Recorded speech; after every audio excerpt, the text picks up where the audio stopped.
going on, everybody? It's Frito here, back again for another news video. Shortly after I published the video talking about the leaks, Jeff Kaplan popped onto the Play Overwatch YouTube channel with a developer update, stating that the experimental card will go live tomorrow onto all platforms, assuming that there isn't any technical problems. And this is, of course, where they're going to be testing out radical changes. The first one is one that we've talked at length about, triple damage roll queue, which limits the team comps to 1 tank, 2 support, and 3 damage.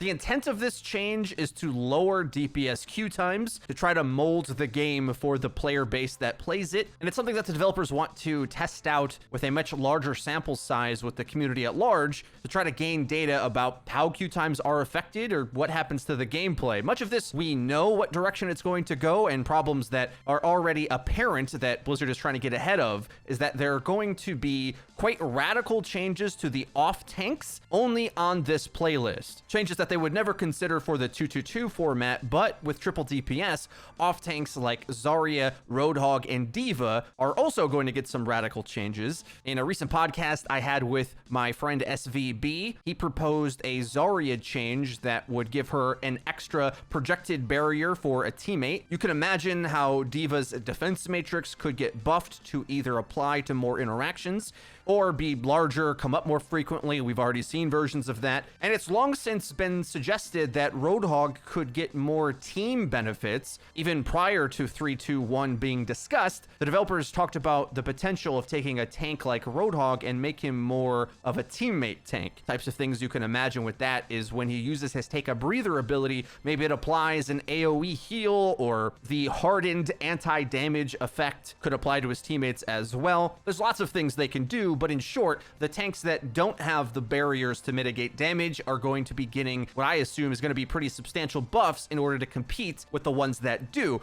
That being said, though, I would say Reinhardt, despite being quite the hearty character, might feel kind of tough without a off tank to help support the rest of the team. Reinhardt comps obviously typically perform best when most of the team plays together, and when you have triple damage and the enemy has triple damage, you simply are going to have more lower health pool characters trying to play behind that Rein shield, and it should be harder to keep them alive from range damage. So for example, ground and pound death balls have always been weak to pharmacy, but when you have a character like D.Va and perhaps one godly hit scan like McCree, Pharah hasn't really been seeing much play despite death ball being the top comp right now, based on how those two as well as Ana can deal with her. But with far less coverage of anti-damage angles, you can see how range damage would kind of destroy whatever you might imagine new death ball to be with triple DPS. Probably some combination of like Doomfist, Mei, and Reaper to try to have the most tanky comp you can to rush down the enemy. More likely is what we've seen from triple DPS comps in the past, where very self-sufficient characters that can play off and poke on their own angles to surround the enemy see a lot of great use. Tracer, Genji, Sombra, Pharah, even Soldier at times,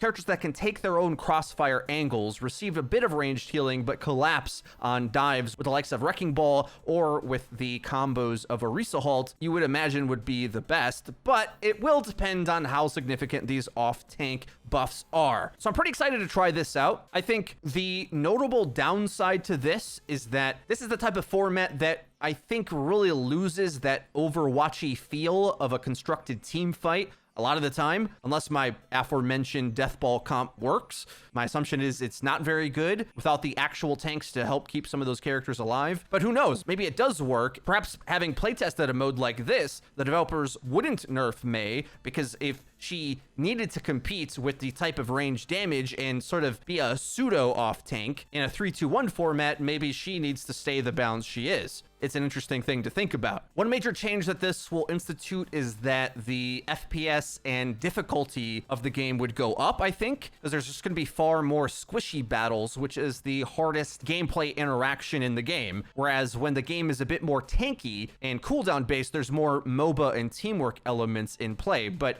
the current meta comp, which is being named McFreeze with McCree, Mei, Reinhardt, D.Va, Lucio, Ana, I thought kind of has a mix of all of the best Overwatch Overwatch components. There's huge skill shot pop-off moments, but largely the team that's got the better teamwork with their tank and support play ends up winning matches in the Overwatch League right now. I think that's a fairly good version of Overwatch gameplay, other than the elements of those more MOBA-esque damage heroes, I think, that are kind of cheating in the damage category. The playstyle of most of them, I think, is going to lead to more 1v1s rather than coordinated engagements in those complicated Overwatch-esque team fights where there's lots of resources being traded back and forth. Safe to say, I think some players are going to love this and other players are going to find it to be sort of a Frankenstein monster of Overwatch that they don't recognize. I'm of course down to try this, I definitely will be, but I also fear that setting the format to work like this intentionally forces the gameplay to go back to the style of game